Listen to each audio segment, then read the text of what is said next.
ایک بستی کے لوگ جھوٹ بولنے اور جھوٹی گواہی دینے کے لیے مشہور تھے۔ اس بستی کے ایک مرد و عورت نے خفیہ طور پر نکاح کر لیا۔ نکاح یقیناً شریعت کے مطابق تھا۔ نکاح خواں، قاضی اور گواہوں کی موجودگی میں۔ کچھ عرصے بعد میاں بیوی میں ناچاکی ہو گئی اور شوہر نے بیوی کو گھر سے نکال بھی دیا اور اسے تمام شرعی حقوق سے بھی محروم کر دیا۔ خاتون شہر کے قاضی کے پاس مقدمہ لے کر گئی اور بتایا کہ شوہر نے گھر سے نکال دیا ہے۔ قاضی نے کہا، تمہارے اس نکاح کی تو کسی کو خبر ہی نہیں۔ خاتون نے کہا کہ جناب، ہمارا نکاح بالکل شریعت کے عین مطابق ہوا۔ قاضی نے پوچھا، کوئی گواہ ہے؟ جی قاضی صاحب، 2 گواہ بھی تھے، انہی کی موجودگی میں یہ نکاح ہوا تھا۔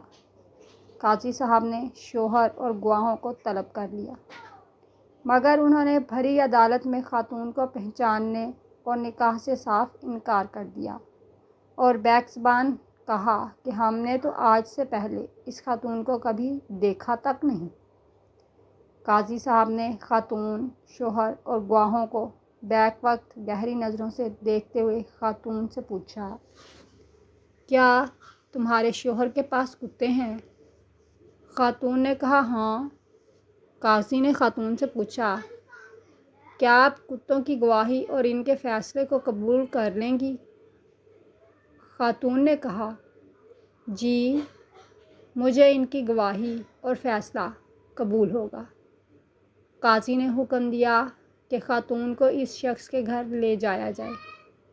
اگر وہ اس خاتون کو دیکھ کر اجنبی جان کر بھونکنے لگیں تو یہ عورت جھوٹی ہے،